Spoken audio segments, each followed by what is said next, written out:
ರಾಮರಾಜ್ ಕಾಟನ್ನ 1983ನಲ್ಲಿ ಪ್ರಾರಂಭ ಮಾಡಿದ್ವಿ.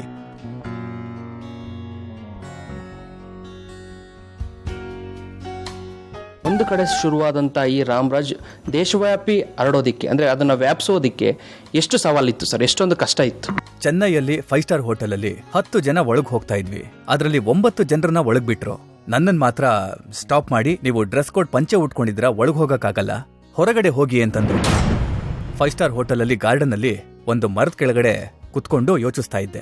ಒಂದು ಒಳ್ಳೆ ಅಡ್ವರ್ಟೈಸ್ಮೆಂಟ್ ಮಾಡ್ಬೇಕು ಅಂತ ಐಡಿಯಾ ಬಂತು. ಕನ್ನಡಿಗರಿಗೆ ನಾನು ಏನ್ ಹೇಳ್ತೀನಿ ಅಂದ್ರೆ, 1,000 ಜನ ಕೋಟು ಸೂಟು ಹಾಕೊಂಡೋಗೋ ಜಾಗಕ್ಕೆ ನೀವು ಪಂಚೆನ ಉಟ್ಕೊಂಡು ಹೋಗಿ ನೋಡಿ, ಎಲ್ರೂ ಎದ್ದು ನಿಮ್ಗೆ ಸಲ್ಯೂಟ್ ಮಾಡ್ತಾರೆ. ರಾಮರಾಜ್ ಕಾಟನ್ ಪಂಚೆಗಳು, ಧೋತಿಗಳು ಯಾರಿಗೆ ತಾನೇ ಗೊತ್ತಿಲ್ಲ ರೀ? ಇಡೀ ಇಂಡಿಯಾದಲ್ಲಿ ನಾವೆಲ್ಲೋದ್ರೂ ಕೂಡ ಇದರ ಸದ್ದು ದೊಡ್ಡ ಮಟ್ಟದಲ್ಲೇ ಇದೆ. ಆ ಸದ್ದನ್ನು ಕೇವಲ ಭಾರತಕ್ಕೆ ಮಾತ್ರ ಅಲ್ಲದೆ ಇತ್ತೀಚೆಗೆ ವಿದೇಶಗಳಲ್ಲೂ ಕೂಡ ಅದನ್ನು ಪಸರಿಸುವಂಥ ಕೆಲಸವನ್ನು ಪ್ರಾಮಾಣಿಕವಾಗಿ ಮಾಡ್ತಾ ಇದ್ದಾರೆ. ಅವ್ರು ಯಾರೂ ಅಲ್ಲ, ಈ ಸಂಸ್ಥೆಯ ಸಂಸ್ಥಾಪಕರು, ಮುಖ್ಯಸ್ಥರು, ಚೇರ್ಮನ್ ಆದಂಥ KR ನಾಗರಾಜನ್ ಸರ್.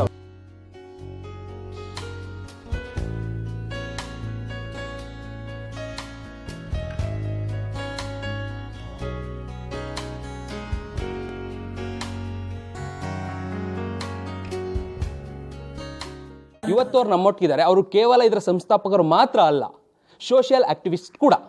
ಇವತ್ತು ನಮ್ಮ ಜೊತೆ ಮಾತನಾಡಲಿಕ್ಕೆ ಸಿಕ್ಕಿದ್ದಾರೆ.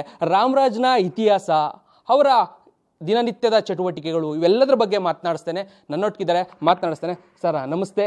Ramaraj cotton founder and chairman Nagaraj ಮಾಡುವಂತ ನಮಸ್ಕಾರಗಳು.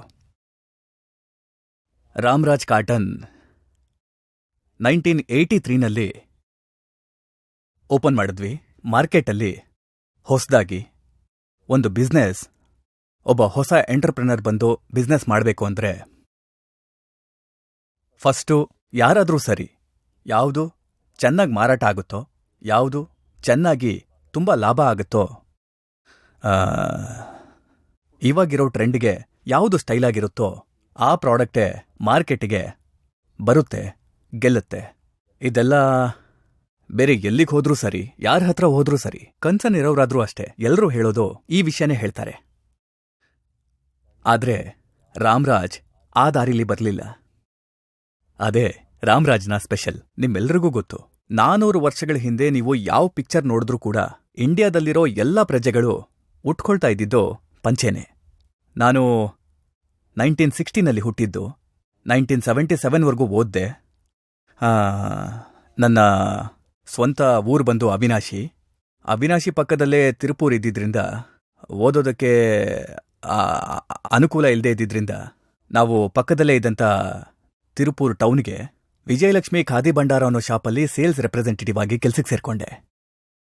ಎಲ್ಲರೂ +2 ಮತ್ತೆ SSLC ಓದಿದ್ಮೇಲೆ ಎಲ್ಲರೂ ಕಾಲೇಜಿಗೆ ಸೇರ್ಕೊಳ್ತಾರೆ. ನಾನು ಕಾಲೇಜಿಗೆ ಸೇರ್ಕೊಳ್ಳಿಲ್ಲ. ಆದರೆ ನಾನು ಆಂಧ್ರ ಮತ್ತೆ ಸೌತಲ್ಲಿರೋ ಎಲ್ಲ ಸ್ಟೇಟ್ಗೂ ಹೋಗಿ ನಾನು ಟೆಕ್ಸ್ಟೈಲ್ ಶಾಪಲ್ಲಿರುವಂಥ ವ್ಯಕ್ತಿಗಳ ಜೊತೆ ನಾನು ಕೆಲಸ ಕಲ್ತ್ಕೊಂಡೆ.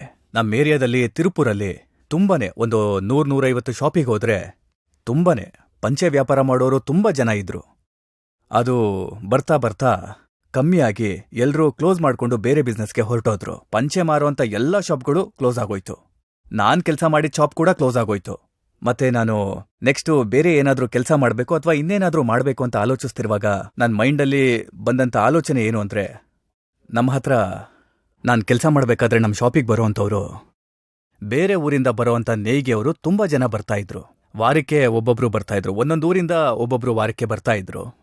ಬೆಳಿಗ್ಗೆ 9 ಗಂಟೆಗೆ ಶಾಪ್ ಓಪನ್ ಆದರೆ 10 ಗಂಟೆ ಹೊತ್ತಿಗೆ ಅವರು ತಾವು ವೀವಿಂಗ್ ಮಾಡಿರುವಂಥ ಪಂಚೆಗಳನ್ನ, ಶರ್ಟ್ಗಳನ್ನ ಎಲ್ಲ ತಗೊಂಡು ಬಂದು ನಮ್ಮ ಶಾಪಲ್ಲಿ ಇಡ್ತಾ ಇದ್ರು.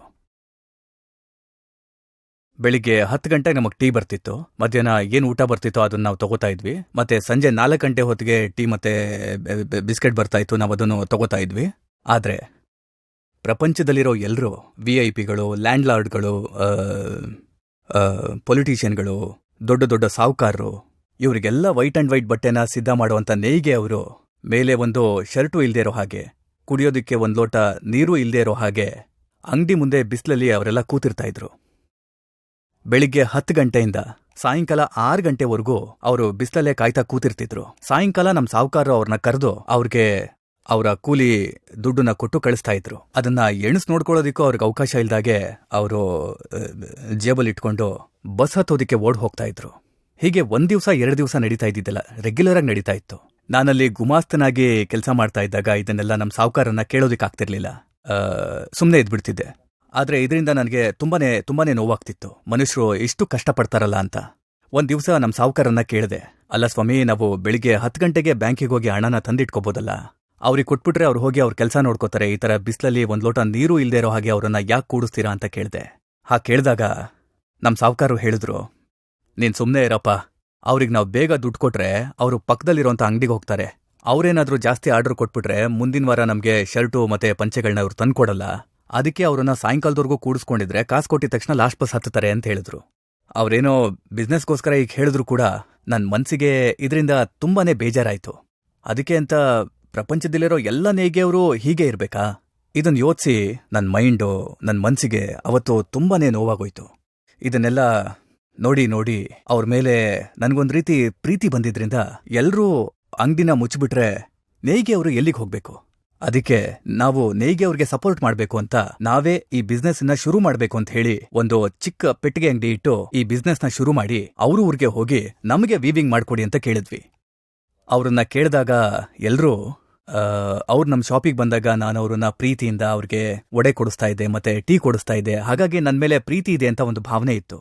ಹೋಗಿ ಕೇಳಿದಾಗ ಈ ಥರ ನಿಮಗೋಸ್ಕರ ಒಂದು ಶಾಪ್ ತೆಗಿಬೇಕು ಅನ್ನೋ ಐಡಿಯಾ ಇದೆ ಅಂತ ಹೇಳಿದಾಗ, ನೀವು ನಮಗೆ ನೇಯ್ದು ಕೊಡಿ, ನಾನು ಮಾರ್ಕೆಟಲ್ಲಿ ಇದನ್ನು ಮಾರಿ ಕಂಟಿನ್ಯೂಸ್ ಆಗಿ ನಿಮಗೆ ಕೆಲಸ ಕೊಡ್ತೀನಿ, ನೀವು ನಮಗೆ ನೇಯ್ದು ಕೊಡಿ ಅಂತ ಕೇಳಿದೆ. ಅವರೆಲ್ಲರೂ ತುಂಬ ಸಂತೋಷವಾಗಿ ಇದನ್ನು ಒಪ್ಕೊಂಡ್ರು. ಆದರೆ ನಾನೊಂದು ಕಂಡೀಷನ್ ಹಾಕಿದೆ. ಏನಂದ್ರೆ, ನೀವು ವೀವಿಂಗ್ ಮಾಡಿ ಕೊಡುವಂಥ ಬಟ್ಟೆ ಮೇಲೆ ನಮಗೆ ನಂಬಿಕೆ ಇದೆ, ಮತ್ತೆ ನಿಮಗೆ ನನ್ನ ಮೇಲೆ ಅಭಿಮಾನ ಇದೆ ಅಂತ ನನಗೆ ಗೊತ್ತಿದೆ. ಆದರೆ ಒಂದು ಕಂಡೀಷನ್ ಇದೆ. ಏನ್ ಕಂಡೀಷನ್ ಅಂತ ಕೇಳಿದ್ರು. ನೀವು ನಮ್ಮ ಕಂಪನಿಗೆ ಬಂದಾಗ ನೀವು ಮೇಲೆ ಶರ್ಟ್ ಹಾಕೊಂಡು ಬರಬೇಕು ಅಂತ ಹೇಳಿದೆ. ಅವರೆಲ್ಲರೂ ಜೋರಾಗಿ ನಗೋದಿಕ್ ಶುರು ಮಾಡಿದ್ರು. ಹೇಗೆ ಸ್ವಾಮಿ, ಅದು ನೀವು ಕೊಡ್ತಿರೋದು 1 ಮೀಟರ್ಗೆ 2 ರೂಪಾಯಿ ಕೂಲಿ. ಈ ಕೂಲಿನ ತಗೊಂಡೋಗಿ ನಾವು ಮಧ್ಯಾಹ್ನ ಅಕ್ಕಿ ತಗೊಂಡೋಗಿ ಅನ್ನ ಮಾಡಿ ಅವತ್ತಿನ ದಿನ ನೈಟು ಎಲ್ಲರೂ ಬಿಸಿ ಬಿಸಿಯಾಗಿ ಅನ್ನ ತಿಂತೀವಿ, ನಮ್ಮ ಕುಟುಂಬದವರೆಲ್ಲ. ಮತ್ತೆ ಅದರಲ್ಲಿ ನೀರು ಹಾಕಿ ಅದನ್ನ ಬೆಳಿಗ್ಗೆ ಕುಡಿತೀವಿ, ಮತ್ತೆ ನೀರು ಹಾಕಿ ಅದನ್ನ ಮಧ್ಯಾಹ್ನಕ್ಕೆ ಕುಡಿತೀವಿ. ಹೀಗೆ 3 ಹೊತ್ತಿನ ಊಟನೇ ಇಲ್ದಿರ್ಬೇಕಾದ್ರೆ ಶರ್ಟನ್ ಎಲ್ಲಿಂದ ಹಾಕ್ಕೊಳ್ಳೋದು ಅಂತ ಕೇಳಿದ್ರು. ಸರಿ, ಓಕೆ, 3 ಹೊತ್ತು ಹೊಟ್ಟೆ ತುಂಬ ಊಟ ಮಾಡಬೇಕು ಅಂದ್ರೆ ಎಷ್ಟು ಬೇಕು ಅಂತ ಕೇಳಿದೆ. 2 ರೂಪಾಯಿ ಕೂಲಿ ಜೊತೆಗೆ 3 ರೂಪಾಯಿ ಸೇರಿಸ್ಕೊಡಿ, ನಾವು 3 ಹೊತ್ತು ಊಟ ಮಾಡ್ಬೋದು ಅಂತ ಹೇಳಿದ್ರು. ಹೀಗೆ ಹೇಳಿದ್ರು. ಸರಿ, ಮೇಲೆ ಶರ್ಟ್ ಹಾಕೊಳ್ಳೋದಕ್ಕೆ ಅಂತ ಕೇಳಿದೆ.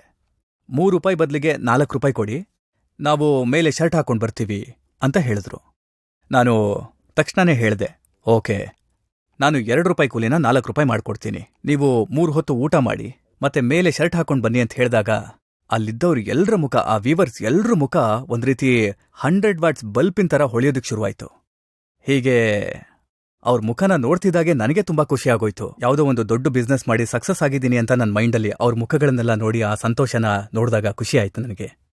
ಇದು ನಡೆದಾಗ ಅಲ್ಲೇ ಇದ್ದಂಥ ಒಬ್ರು ವಯಸ್ಸಾದವರು, ಏನಪ್ಪಾ ನೀನೇನೋ ಎಮೋಷ್ನಲ್ ಆಗಿ ನೀವು ಈ ಥರ ಮಾತಾಡ್ತಿದ್ದೀರಾ, ಈಗ ಬರೋರು 2 ರೂಪಾಯಿ ಕೂಲಿ ಕೊಡೋದಕ್ಕೇನೆ ನಮ್ಗೆ ಇದರಿಂದ ಲಾಸ್ ಆಗ್ತಿದೆ ಅಂತ ಹೇಳೋವಂಥ ಕಾಲ ಇದು.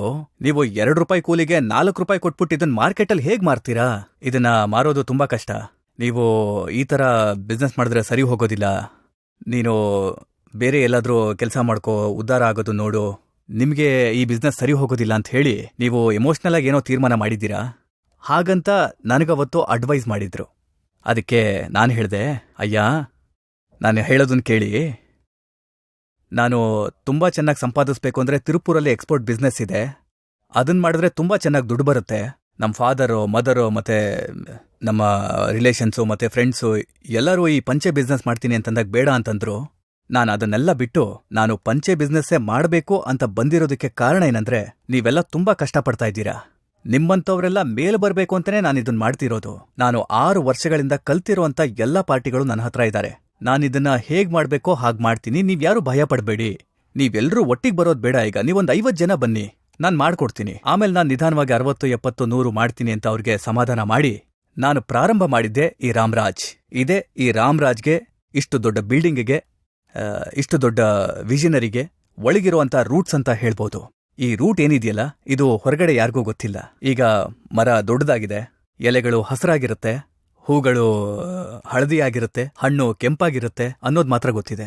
ಇದರಲ್ಲಿರುವಂಥ ಬೇರುಗಳು ನಮ್ಮ ಹತ್ರ ಇರುವಂಥ ವೀವರ್ಸು, ಅವರು ತುಂಬಾ ಚೆನ್ನಾಗಿರ್ಬೇಕು, ಅವ್ರನ್ನ ನಾವು ಇಂಪ್ರೂವ್ ಮಾಡಬೇಕು, ಮತ್ತೆ ಅವರ ಮಕ್ಕಳು ಅವರು ಚೆನ್ನಾಗಿ ಓದಬೇಕು, 3 ಹೊತ್ತು ಊಟ ಮಾಡಬೇಕು, ಅವರು ಶರ್ಟ್ ಹಾಕೋಬೇಕು, ನೇಯ್ಗೆ ಮಾಡೋರು ಚೆನ್ನಾಗಿರ್ಬೇಕು ಅಂತ ನಾವು ಪ್ರಾರಂಭ ಮಾಡಿದ್ದೆ ಈ ರಾಮರಾಜ್. ಆವತ್ತಿಂದ ಇವತ್ತಿನ ತನಕ ಆ ಎಥಿಕ್ಸ್ ಇದೆ ಅನ್ನೋ ಕಾರಣಕ್ಕೆ ಈ 42 ವರ್ಷಗಳಿಂದ ಈ ರಾಮರಾಜ್ ಇಷ್ಟು ದೊಡ್ಡ ಫೌಂಡೇಶನ್ ಅನ್ನೋ ಕಾರಣಕ್ಕೆ ಈ ರಾಮರಾಜ್ ತುಂಬಾ ದೊಡ್ಡದಾಗಿ ಬೆಳೆದು ದೊಡ್ಡ ಮರವಾಗಿ ಹೆಮ್ಮರವಾಗಿ ಬೆಳೆದಿದೆ ಅಂತ ಹೇಳ್ಬೋದು. ಬಿಸ್ನೆಸ್ ಅಲ್ಲಿ ಲಾಭ ಮಾಡಬೇಕು ಅಂತಿದ್ರೆ ಇಷ್ಟು ದೊಡ್ಡದಾಗಿ ಬೆಳೆಯೋದಕ್ಕೆ ಖಂಡಿತ ಅವಕಾಶ ಇರ್ತಿರ್ಲಿಲ್ಲ. ನಮಗೆ ಈ ಸಂಸ್ಕೃತಿ ಮತ್ತೆ ಈ ನೇಚರ್ ಕೂಡ ಖಂಡಿತ ಸಪೋರ್ಟ್ ಮಾಡ್ತಾ ಇರಲಿಲ್ಲ. ಪ್ರೊಡಕ್ಷನ್ ಮಾಡಿಕೊಂಡು ನಾನು ಪಂಚೆಗಳನ್ನು ತಗೊಂಡು ಮಾರ್ಕೆಟಿಗೆ ಹೋಗ್ತಿದ್ದೆ. ಮಾರ್ಕೆಟಿಗೆ ಹೋಗಿ ಪಾರ್ಟಿಗಳಿಗೆ ತೋರಿಸಿದಾಗ ಅವ್ರು ಏನಂದ್ರು ಅಂದ್ರೆ, ಎಲ್ರೂ ಏನ್ ರೇಟು ಅಂತ ಕೇಳಿದ್ರು. ನಾನು ಪಂಚೆಗೆ 50 ರೂಪಾಯಿ ಅಂತ ಹೇಳಿದೆ. ನಮ್ಮ ಡೀಲರ್ಸು ಕೇಳಿದ್ರು, 4-5 ಜನರೇಷನ್ನಿಂದ ಪಂಚೆಗಳನ್ನ ಮಾರ್ತಾ ಇರೋರು 45 ರೂಪಾಯಿ ಕೊಡ್ತಾ ಇರ್ಬೇಕಾದ್ರೆ ನೀವು ಹೊಸದಾಗಿ ಇವತ್ತೇ ಶುರು ಮಾಡಿ 50 ರೂಪಾಯಿ ಹೇಳ್ತಾ ಇದ್ದೀರಲ್ಲ, ಒಂದೇ ದಿವಸದಲ್ಲಿ ನೀವು ಟಾಟಾ ಬಿರ್ಲಾ ಆಗ್ಬೇಕಾ? ಇಷ್ಟು ಲಾಭ ಇಡಬೇಡಿ, ನೀವು ಹಳೆ ರೇಟು 45 ರೂಪಾಯಿಗೆ ನಮಗೆ ಕೊಡೋ ಹಾಗಿದ್ರೆ ನಾನು ನಿಮಗೆ ಆರ್ಡರ್ ಕೊಡ್ತೀನಿ ಅಂತ ಅವ್ರು ನನಗೆ ಹೇಳಿದ್ರು. ನಾನು ಈ ಅಷ್ಟೂ ಸ್ಟೋರಿನ ಅವ್ರಿಗೆ ಹೇಳಿದೆ. ನಾನು ಲಾಭಕ್ಕೋಸ್ಕರ ಇದನ್ನು ಮಾಡ್ತಿಲ್ಲ. 2 ರೂಪಾಯಿ ಕೂಲಿನ 4 ರೂಪಾಯಿ ಮಾಡ್ಕೊಟ್ಟಿದ್ದೀನಿ ಅವ್ರಿಗೆ.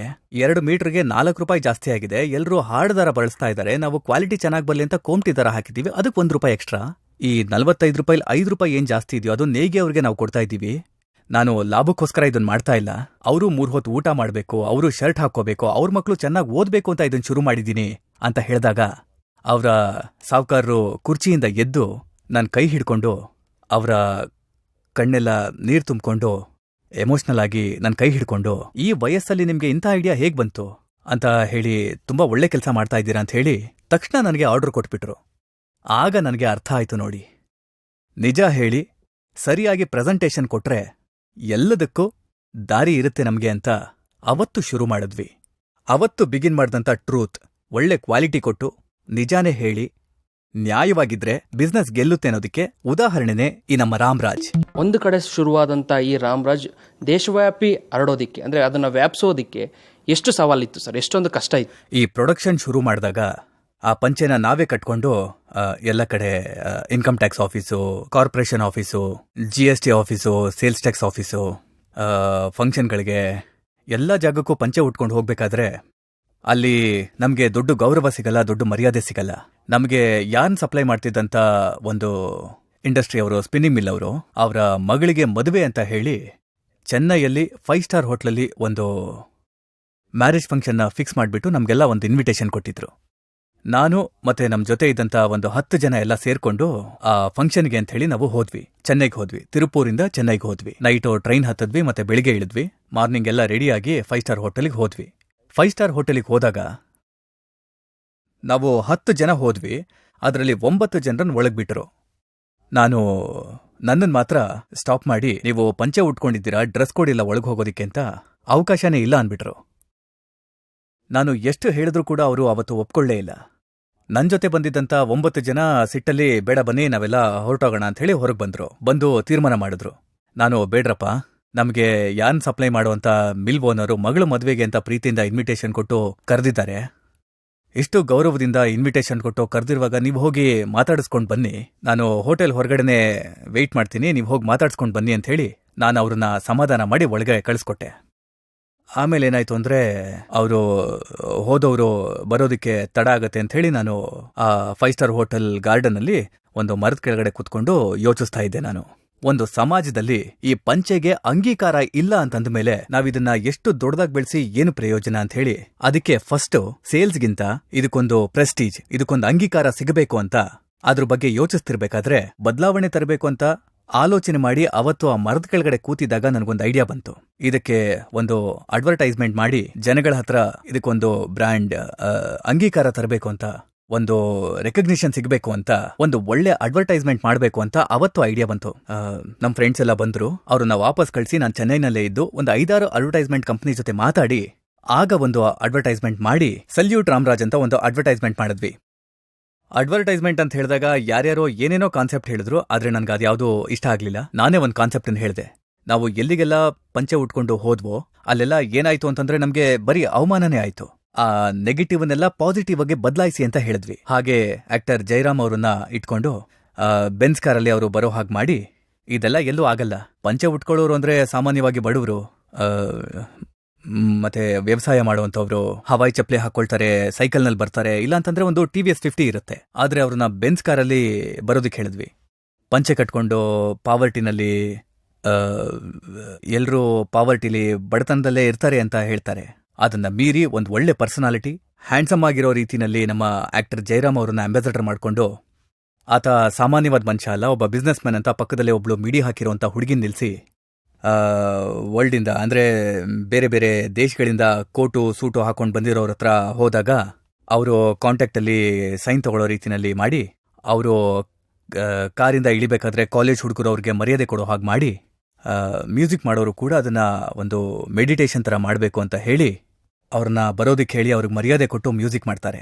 ಮತ್ತೆ ಒಬ್ರು ಮಿನಿಸ್ಟ್ರು ಹೋಗಿ ನೋಡ್ತಾರೆ. ಮಿನಿಸ್ಟ್ರನ್ನ ಹೋಗಿ ನೋಡಿದಾಗ ಒಬ್ರು IG-ನ ಸೆಂಡ್ ಆಫ್ ಮಾಡುವಂತ ರೀತಿ. ಹೀಗೆ ಎಲ್ಲ ಮೀಟಿಂಗ್ಗಳನ್ನ ಅಟೆಂಡ್ ಮಾಡಿ ಹೊರಗಡೆ ಬರಬೇಕಾದ್ರೆ ಒಂದು ಆನೆ ಅವ್ರಿಗೆ ಸಲ್ಯೂಟ್ ಮಾಡೋ ರೀತಿನಲ್ಲಿ ಮಾಡಿದ್ವಿ. ಎಲಿಫೆಂಟ್ಗೆ ವೈಟ್ ಅಂದ್ರೆ ಆಗಲ್ಲ ಅಂತಾರೆ, ಆದ್ರೆ ವೈಟ್ ಅನ್ನ ನೋಡಿ ಅದೇ ನಮಸ್ಕಾರ ಮಾಡೋ ರೀತಿ, ಸಲ್ಯೂಟ್ ಮಾಡೋ ರೀತಿ ಅದನ್ನ ಮಾಡಿದ್ವಿ. ಈ ನೆಗೆಟಿವ್ನೆಲ್ಲ ಪಾಸಿಟಿವ್ ಆಗಿ ಬದಲಾಯಿಸಿ ಈ ಅಡ್ವರ್ಟೈಸ್ಮೆಂಟ್ ಅನ್ನ ತುಂಬಾ ಅದ್ಭುತವಾಗಿ ಮಾಡಿದಂತ ಟೈಮಲ್ಲಿ TV, ಥಿಯೇಟರ್ ಎಲ್ಲ ಕಡೆನಲ್ಲೂ ಹಾಕಿದ್ವಿ. ಇದು ನಮ್ಮ ಎಲ್ಲ ಜನಗಳನ್ನ ತಲುಪಿದಾಗ ಈ ಪಂಚೆಗಿದ್ದಂಥ ವ್ಯಾಲ್ಯೂ ಪ್ರತಿದಿನ ಹೆಚ್ಚಾಗಿ 1,000 ಜನ ಇರುವಂತ ಸಭೆಯಲ್ಲಿ ಒಬ್ರು ಪಂಚೆ ಉಟ್ಕೊಂಡು ಬಂದ್ರು, ಎಲ್ಲರೂ ಎದ್ದು ನಿಂತು ಅವರಿಗೆ ಫಸ್ಟು ರೆಸ್ಪೆಕ್ಟ್ ಕೊಟ್ಟು, ಮರ್ಯಾದೆ ಕೊಟ್ಟು, ಗೌರವ ಕೊಟ್ಟು, ಅಂತಸ್ತನ್ನು ಕೊಟ್ಟು ಎಲ್ಲ ಬರುತ್ತೆ ಅಂದ್ರೆ ಅದು ರಾಮರಾಜ್ ಕಾಟನ್ನಿಂದ ಮಾತ್ರನೇ. ವೆಸ್ಟರ್ನ್ ವೇರ್ಸ್ ಇವತ್ತಿನ ದಿನದಲ್ಲಿ ಇಂಡಿಯಾದಲ್ಲಿ ವೆಸ್ಟರ್ನ್ ವೇರ್ಸ್ಗಳ ಹಾವಳಿ ಹೆಚ್ಚಾಗ್ತಾ ಇದೆ. ಇದ್ರ ಮಧ್ಯ ರಾಮರಾಜು ಅವುಗಳಿಗೆ ಕಾಂಪಿಟೇಷನ್ ಕೊಡುವಂಥ ನಿಟ್ಟಿನಲ್ಲಿ ಹೇಗೆ ತಯಾರಿಗಳನ್ನ ಮಾಡ್ಕೊಳ್ತಾ ಇದೆ, ಕಾಂಪಿಟೇಷನ್ ಹೇಗೆ ಕೊಡ್ತಾ ಇದೆ? ಎಷ್ಟೇ ಪ್ಯಾಂಟು ಶರ್ಟ್ ಹಾಕೊಂಡ್ರು ಸರಿ, ಜೀನ್ಸ್ ಹಾಕೊಂಡ್ರು ಸರಿ, ಕೋಟು ಸೂಟ್ ಹಾಕೊಂಡ್ರು ಸರಿ, ಶಾರ್ಟ್ಸ್ ಹಾಕೊಂಡ್ರು ಸರಿ, ಅದೆಲ್ಲ 5 ಸ್ಟಾರ್ ಹೋಟೆಲ್ ಅಲ್ಲಿ ತಿನ್ನೋ ಟೈಪೇ. ನಮ್ಮ ಬ್ಲಡ್ ಅಲ್ಲಿ, ನಮ್ಮ ಟ್ರೆಡಿಷನ್ ಅಲ್ಲಿ, ನಮ್ಮ ಸಂಸ್ಕೃತಿಲಿ ಒಳಗಿರುತ್ತೆಯೇ ಹೊರತು ಇದನ್ನ ಹಾಕೊಂಡಿರೋರನ್ನ ನಾವು ನೋಡಿದಾಗ ನಮ್ಮೊಳಗೆ ಒಂದು ರೀತಿ ಆನಂದ ಸಿಗುತ್ತೆ, ಒಂದು ಆತ್ಮತೃಪ್ತಿ ಸಿಗುತ್ತೆ. ನಾವು ನಮ್ಮ ಮನೆಯಲ್ಲಿ ಬೆಳೆದಂತ ರೀತಿಗೆ ನಮಗೆ ಬಹಳನೇ ಸಂತೋಷ ಆಗುತ್ತೆ ಅಂತ ಹೇಳಬಲ್ಲೆ. ಇದು ಬ್ಲಡ್ಡಲ್ಲೇ ಇದ್ದ ಕಾರಣಕ್ಕೆ ರಾಮರಾಜ್ ಸಕ್ಸಸ್ ಆಯ್ತು. ಫೈನ್ ಟ್ಯೂನ್ ಮಾಡಿದ್ವಿ. ಈ ಪಂಚೆಗಳನ್ನ ನಾನ್ ತಯಾರಿಸಿದ್ದಲ್ಲ, ಮರ್ತೋಗಿದ್ದಂಥ ಪಂಚೆಗಳನ್ನ ತೆಗೆದು ಡಿಫರೆಂಟ್ ಆಗಿ ಪ್ರೆಸೆಂಟೇಷನ್ ಮಾಡಿ ನಮ್ಮ ಕಲ್ಚರ್, ನಮ್ಮ ಸಂಸ್ಕೃತಿ ಮತ್ತೆ ವಾಪಸ್ ಬಂದಾಗ ಇದನ್ನ ಬೇರೆ ಯಾರು ಈ ರೀತಿ ಪ್ರೆಸೆಂಟ್ ಮಾಡಿರ್ಲಿಲ್ವಲ್ಲ ಅಂತ ಅನ್ಸುತ್ತೆ. ಅದನ್ನ ವ್ಯತ್ಯಾಸವಾಗಿ ಡಿಫರೆಂಟ್ ಆಗಿ ಪ್ರೆಸೆಂಟ್ ಮಾಡಿದಕ್ಕೆ ನಮ್ಮ ಜನರು, ಅದರಲ್ಲೂ ಪ್ರತ್ಯೇಕವಾಗಿ ನಮ್ಮ ಕನ್ನಡದವರಲ್ಲಿ ಈ ಕಲ್ಚರ್, ಈ ಸಂಸ್ಕೃತಿ ತುಂಬಾನೇ ವಿಪರೀತವಾಗಿರೋದ್ರಿಂದ ಈ ಕಾವಡಿ ಹುಟ್ಟಿದಂಥ ಊರು, ಕನ್ನಡ ಮಾತಾಡುವಂಥ ಜನಗಳು, ಶಿವನ್ನ ಪೂಜೆ ಮಾಡುವಂಥವರು, ಎಲ್ಲ ರೀಜನ್ ಅವರು, ಎಲ್ಲ ಧರ್ಮದವರು, ಎಲ್ಲ ಜಾತಿಯವರು, ಎಲ್ಲರಿಗೂ ಈ ಸ್ಪಿರಿಚುವಲ್ ಇರುತ್ತೆ ಅಂತ ಹೇಳ್ಬೋದು. ಹಾಗಾಗಿ ಆಟೋಮೆಟಿಕ್ ಆಗಿ ಅದು ಪಿಕಪ್ ಆಯಿತು. ಕರ್ನಾಟಕ ಪೂರ್ತಿ ಸಣ್ಣ ಹಳ್ಳಿಗಳು ಕೂಡ ನಮಗೆ ರಾಮರಾಜ್ಗೆ ಬಂದು ಎಲ್ಲರೂ ತುಂಬಾ ಸಪೋರ್ಟ್ ಮಾಡಿ ಈ ಕಲ್ಚರ್ ಇನ್ನೂ ಹೆಚ್ಚಾಗಿ ಬೆಳೆಯೋದಕ್ಕೆ ಅವಕಾಶ ಸಿಕ್ತು ಅಂತ ಹೇಳ್ಬೋದು. ಕಾಸ್ಮೋಪಾಲಿಟನ್ ದೊಡ್ಡ ಸಿಟಿಯಲ್ಲಿ ಬೇರೆ ಬೇರೆ ಕಡೆಯಿಂದೆಲ್ಲ ಇಲ್ಲಿ ಬರ್ತಾರೆ. ಬಂದಂಥವ್ರೆಲ್ಲರೂ ಕೂಡ ರಾಮರಾಜನ್ನ ನೋಡಿ ಒಪ್ಕೊಳ್ತಾರೆ. ಆ ಕ್ವಾಲಿಟಿ ಮೇಂಟೈನ್ ಮಾಡುವಂಥ ಸಂದರ್ಭಗಳಲ್ಲಿ ಯಾವತ್ತೂ ಸವಾಲು ಅಂತ ಅನ್ಸಿಲ್ವಾ ಸರ್ ತಮಗೆ? ಬೆಂಗಳೂರಿನಲ್ಲಿ ಪ್ರಾರಂಭ ಮಾಡಿದ್ರೆ ಅದು ಇಡೀ ಇಂಡಿಯಾದಲ್ಲೇ ಬದಲಾಗುತ್ತೆ, ಮತ್ತೆ ಇಡೀ ಜಗತ್ತಿನ ದೃಷ್ಟಿನೇ ಬದಲಾಗುತ್ತೆ ಅನ್ನೋ ಕಾರಣಕ್ಕೆ ನಾವು ಬೆಂಗಳೂರಿನಲ್ಲಿ ತುಂಬಾ ಒಳ್ಳೆ ಮಾರ್ಕೆಟಿಂಗ್ ಮಾಡಿದ್ವಿ. ಎಲ್ಲ ಕಡೆಯಿಂದ ಬಂದು ಬ್ಯಾಂಗ್ಳೂರ್ನಲ್ಲಿ ತಗೊಂಡು ಹೋಗ್ತಾರೆ, ಮತ್ತೆ ಫಾರಿನ್ ಅವರು ಕೂಡ ಇಲ್ಲಿಗೆ ಬಂದು ತಗೊಂಡು ಹೋಗ್ತಾರೆ. ಹೀಗೆ ಒಳ್ಳೆ ಸೆಂಟರ್ ಆಗಿರೋದ್ರಿಂದ ಅದನ್ನ ಸರಿಯಾಗಿ ಎನ್ಕ್ಯಾಶ್ ಮಾಡಿ ಇದನ್ನ ಇಂಪ್ರೂವ್ ಮಾಡಿದ್ವಿ. ಟೋಟಲ್ ಬ್ಯಾಂಗ್ಳೂರಲ್ಲಿ ಎಷ್ಟು ಔಟ್ಲೆಟ್ಸ್ ಇದೆ sir? Over all Bangalore or Karnataka total? Karnataka ಪೂರ್ತಿ 63 ಔಟ್ಲೆಟ್ಸ್ ಇದೆ, ಅದರಲ್ಲಿ 30 ಬೆಂಗಳೂರಿನಲ್ಲೇ ಇದೆ. ಓಕೆ, ಈ ವಿದೇಶಗಳಲ್ಲೆಲ್ಲ ಬೇರೆ ಕಂಟ್ರಿಗಳಲ್ಲೆಲ್ಲ ಒಪ್ಕೊಳ್ತಾ ಇದ್ದಾರೆ, ಅಕ್ಸೆಪ್ಟ್ ಮಾಡ್ತಾ ಇದ್ದಾರೆ. ಬಟ್ ನಮ್ಮಲ್ಲಿ ಕೆಲವೊಬ್ಬರು ಪಂಚೆಯನ್ನು ನೋಡಿದಂಥ ಸಂದರ್ಭದಲ್ಲಿ ಅದನ್ನು ಬೇರೆ ರೀತಿ ಕಾಣುವಂಥದ್ದು ಆಗ್ತಾ ಇದೆ. ಎಕ್ಸಾಂಪಲ್, ಬೆಂಗಳೂರಿನ ಖಾಸಗಿ ಮಾಲ್ ಒಂದರಲ್ಲಿ ಅಂತಹ ಘಟನೆ ಆಗುತ್ತೆ, ತಮ್ಮ ಗಮನಕ್ಕಿದೆ ಅಂದ್ಕೋತೀನಿ. ಏನು ಹೇಳ್ತೀರಾ ಸರ್ ಅಂಥ ಘಟನೆಗಳಾದಂಥ ಸಂದರ್ಭದಲ್ಲಿ ಏನು ಹೇಳ್ತೀರಿ ಅಂತ? ನಾನು ಜುಲೈನಲ್ಲಿ UK-ನಲ್ಲಿ ಲಂಡನ್ನಲ್ಲಿ ಈಸ್ಟ್ ಕಂಪ್ನಿನ ಹೋಗಿ ನೋಡಿದ್ವಿ. ನೋಡಿದಾಗ ಎಲ್ಲ ಶೋರೂಮ್ನಲ್ಲೂ ಕ್ಲಾತ್ ಟೆಕ್ಸ್ಟೈಲ್ ಶಾಪಲ್ಲಿ ರಾಮರಾಜ್ ಕೌಂಟರ್ ಇರೋದನ್ನ ನೋಡಿದ್ವಿ. ಅವರು ನನ್ನ ನೋಡಿ ರಾಮರಾಜ್ ಓನರೇ ಬಂದಿದ್ದಾರೆ ಅಂತ ಅವರೆಲ್ಲರೂ ನನ್ನನ್ನ ಬಹಳ ಸಂತೋಷವಾಗಿ ರಿಸೀವ್ ಮಾಡಿದ್ರು. ಅಷ್ಟು ಸಂತೋಷನ ಎಂಜಾಯ್ ಮಾಡಿದಾಗ ನನ್ನ ತಲೆ ಮೇಲೆ ಕಿರೀಟ ಇಟ್ಟಂಗಿತ್ತು. ಅವತ್ತು ನಾನು ಅಲ್ಲಿ ಇರಬೇಕಾದ್ರೇನೆ ನನಗೆ ವಾಟ್ಸಪ್ಪಲ್ಲಿ ಇದು ಬಂತು. ಭಗೀರಪ್ಪನ ಮಾಲ್ ಒಳಗೆ ಬಿಡ್ಲಿಲ್ಲ ಅಂತ. ಆ ನೋವು ನನಗೆ ತುಂಬಾನೇ ಫೀಲ್ ಆಯಿತು. ಯಾಕಂದ್ರೆ ಒಂದು ಕಾಲದಲ್ಲಿ ನಾನು 5 ಸ್ಟಾರ್ ಹೋಟ್ಲಿಗೆ ಹೋಗಿದ್ದಾಗ ನನಗೂ ಇದೇ ಆಗಿತ್ತು. ಮತ್ತೆ ಒಂದು ಸ್ಪೋರ್ಟ್ಸ್ ಕ್ಲಬ್ನ ಒಳಗಡೆ ಹೋದಾಗ ಅಲ್ಲಿ ಜನರು ಅಲೋ ಮಾಡಲಿಲ್ಲ ಅಂತ ಹೇಳ್ಬಿಟ್ಟು ಆಗ್ಲೂ ಹೀಗೆ ಆಗಿತ್ತು. ಆಗ ತಮಿಳ್ನಾಡಲ್ಲಿ ಆಗ CM ಜಯಲಲಿತಾ ಆಗಿದ್ರು. ಇದಕ್ಕೆ ಒಬ್ರು ಅಡ್ವೊಕೇಟ್ನ ಇಟ್ಟು ಕೇಸ್ ಹಾಕಿ CM ಅವ್ರ ಹತ್ರನೇ ಅಪಾಯಿಂಟ್ಮೆಂಟ್ ತಗೊಂಡು ಹೋಗಿ ಜಯಲಲಿತಾ ಅವ್ರನ್ನ ಭೇಟಿ ಮಾಡಿ ಇದನ್ನೆಲ್ಲ ಹೇಳಿದ್ವಿ. ನಾವು ಪಂಚೆನ ಬೆಳೆಸ್ತಂತ ಎಲ್ಲ ಸ್ಟೋರಿನ ಅವ್ರಿಗೆ ಹೇಳಿದ್ವಿ. ಅವರು ತುಂಬಾ ಎಮೋಷನಲ್ ಆದ್ರು. ಮಾರನೇ ದಿನಾನೇ ಅವರು ಒಂದು ಹೊಸ ಕಾನೂನು ತಂದ್ರು. ಒಬ್ಬ ಹೆಂಗಸು, ಸೀರೆ ಉಟ್ಟಂತ ಹೆಂಗಸು ಮತ್ತೆ ಪಂಚೆ ಉಟ್ಕೊಂಡಿರೋರಿಗೆ ಎಲ್ಲೂ ಕೂಡ ತಡೆ ಇರಬಾರ್ದು, ಎಲ್ಲ ಜಾಗದಲ್ಲೂ ಪರ್ಮಿಷನ್ ಕೊಡಬೇಕು ಅಂತ ಹೇಳಿ ಅಸೆಂಬ್ಲಿನಲ್ಲಿ ಒಂದು ಕಾನೂನೇ ತಂದ್ರು. ಆ ಕಾನೂನು ಕರ್ನಾಟಕದಲ್ಲಿ ಇದೆಯೋ ಇಲ್ವೋ ಗೊತ್ತಿಲ್ಲ. ನಾನು ಇದನ್ನೆಲ್ಲ ನೋಡಿ ಅಲ್ಲಿಂದನೇ ಒಂದು ವಿಡಿಯೋದಲ್ಲಿ ನಾನು ಇನ್ಸ್ಟಾಗ್ರಾಮಲ್ಲಿ, ಡಿಜಿಟಲಲ್ಲಿ, ಫೇಸ್ಬುಕ್ಕಲ್ಲೆಲ್ಲ ಅದನ್ನ ವಿರೋಧಿಸಿ, ಈ ಪಂಚೆ ಏನಿದೆಯಲ್ಲ ಇದು ನಮ್ಮ ದೇಸಿ ವಸ್ತ್ರ, ನಮ್ಮ ಇಂಡಿಯನ್ ಡ್ರೆಸ್, ಇದಕ್ಕೆ ಅವಮಾನ ಮಾಡಬಾರ್ದು. ನೋಡಿ, ಈ ಪಂಚೆ ಉಟ್ಕೊಂಡು ಬರುವಂಥ ವ್ಯಕ್ತಿಗಳಿಗೆ ಫಸ್ಟ್ ಪ್ರಿಫರೆನ್ಸ್ ಕೊಡಬೇಕು, ಫಸ್ಟ್ ಮರ್ಯಾದೆ ಕೊಡಬೇಕು. ನೋಡಿ, ಮಹಾತ್ಮ ಗಾಂಧಿಯವರು ಲಂಡನ್ನಲ್ಲಿ ಮಹಾರಾಣಿಯವ್ರನ್ನ ನೋಡಕ್ ಹೋದಾಗ್ಲೂ ಅವರು ಪಂಚೆ ಉಟ್ಕೊಂಡೇ ಹೋಗಿದ್ದಿದ್ದು. ಬೇರೆ ಡ್ರೆಸ್ ನನಗೆ ಬೇಡ ಅಂತ ಹೇಳಿದ್ರು ಅವರು. ಈಗ ಇಲ್ಲಿದ್ದಂಥ ದೇವೇಗೌಡರು ಎಲ್ಲಿಗೆ ಹೋದ್ರೂ ಪಂಚೆ ಉಟ್ಕೊಂಡೇ ಹೋಗ್ತಾರೆ. ಹಳೆ ಫೈನಾನ್ಸ್ ಮಿನಿಸ್ಟರ್ ಚಿದಂಬರಂ ಅವರು ಪಂಚೆ ಉಟ್ಕೊಂಡೇ ಹೋಗ್ತಾರೆ. ಸ್ಟಾಲಿನ್ ಪಂಚೆ ಉಟ್ಕೊಂಡು ಹೋಗ್ತಾರೆ. ಕರುಣಾನಿಧಿ ಪಂಚೆ ಉಟ್ಕೊಂಡು ಹೋಗ್ತಿದ್ರು. ಅಣ್ಣಾದೊರೆ ಪಂಚೆ ಉಟ್ಕೊಂಡು ಹೋಗ್ತಿದ್ರು. ಕಾಮರಾಜರ್ ಪಂಚೆ ಉಟ್ಕೊಂಡು ಹೋಗ್ತಿದ್ರು. ಹೀಗೆ ಎಲ್ಲರೂ ಪಂಚೆ ಉಟ್ಕೊಂಡು ಹೋಗ್ತಾರೆ.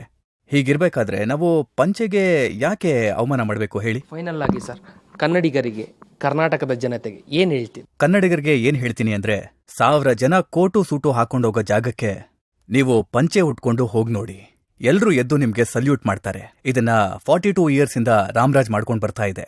ನನ್ನ ಜೀವನ ಪೂರ್ತಿ ನಾನು ಇದಕ್ಕೆ ಸ್ಯಾಕ್ರಿಫೈಸ್ ಮಾಡಿದ್ದೀನಿ. ಇದನ್ನ ನೀವು ಮನಸಾರೆ ಒಪ್ಕೊಂಡು ಇದನ್ನ ಇನ್ನೂ ಹೆಚ್ಚಾಗಿ ಡೆವಲಪ್ ಮಾಡಿ. ಇದು ನಮ್ಮ culture, India culture, culture of India ಬೆಳಿಬೇಕು. ನಮ್ಮ ಸಂಸ್ಕೃತಿ ಬೆಳಿಬೇಕು, ನಮ್ಮ ಸ್ವದೇಶಿ ವಸ್ತುಗಳು ಬೆಳಿಬೇಕು, ನಮ್ಮ ಇಂಡಿಯನ್ ಎಕಾನಮಿ ಬೆಳಿಬೇಕು, ನಮ್ಮ ಕನ್ನಡ ಭಾಷೆ ಬೆಳಿಬೇಕು, ಕನ್ನಡ ಸ್ಟೇಟ್ ಬೆಳಿಬೇಕು, ಪೂರ್ತಿ ಪ್ರಪಂಚನೇ ಬೆಳಿಬೇಕು. ಅದಕ್ಕೆ ನಾನು ಹೇಳೋದು, ಲೋಕ ಸಂಸ್ಥಾನ ಸುಖಿನೋ ಭವಂತು, ಸರ್ವಜನ ಸುಖಿನೋ ಭವಂತು ಅಂತ ಹೇಳೋದು. ಎಲ್ರೂ ಚೆನ್ನಾಗಿರ್ಬೇಕು. ನಮಗೆ ಎಲ್ರೂ ಬ್ರದರ್ಸ್ ಅಂಡ್ ಸಿಸ್ಟರ್ಸೇ. ಹಾಗಾಗಿ ಪಂಚೆ ಬಂದು ಎಲ್ಲರನ್ನ ತಲುಪಬೇಕು. ಪ್ರಪಂಚ ಪೂರ್ತಿ, ಫಾರಿನ್ ಪೂರ್ತಿಯಾಗಿ ಇಂಡಿಯಾದಿಂದ ಕಲ್ಚರ್ ಬೆಳಿಬೇಕು ಅಂತ ಕೇಳ್ಕೊಂಡು ಇಲ್ಲಿವರೆಗೂ ಕೊಟ್ಟಂತ ಸಪೋರ್ಟನ್ನ ಇನ್ಮೇಲೂ ಕೂಡ ನೀವು ಹೀಗೆ ಮುಂದುವರಿಸಿ ಅಂತ ನಾನು ಕೇಳ್ಕೊಳ್ತೀನಿ. ನೀವು ಸಪೋರ್ಟ್ ಮಾಡ್ತೀರಾ ಅನ್ನೋ ನಂಬಿಕೆನಲ್ಲಿ ನಿಮ್ಮೆಲ್ಲರಿಗೂ ರಾಮರಾಜ್ ಕಾಟನ್ನ ಪರವಾಗಿ ನನ್ನ ನಮಸ್ಕಾರಗಳು, ಧನ್ಯವಾದಗಳನ್ನು ಹೇಳೋದಕ್ಕೆ ಇಷ್ಟಪಡ್ತೀನಿ. ಇದಿಷ್ಟು ರಾಮರಾಜ್ ಸಂಸ್ಥೆಯ ಸಂಸ್ಥಾಪಕರು ಹಾಗೂ ಚೇರ್ಮನ್ ಆದಂಥ KR ನಾಗರಾಜನ್ ಅವರ ಮಾತು.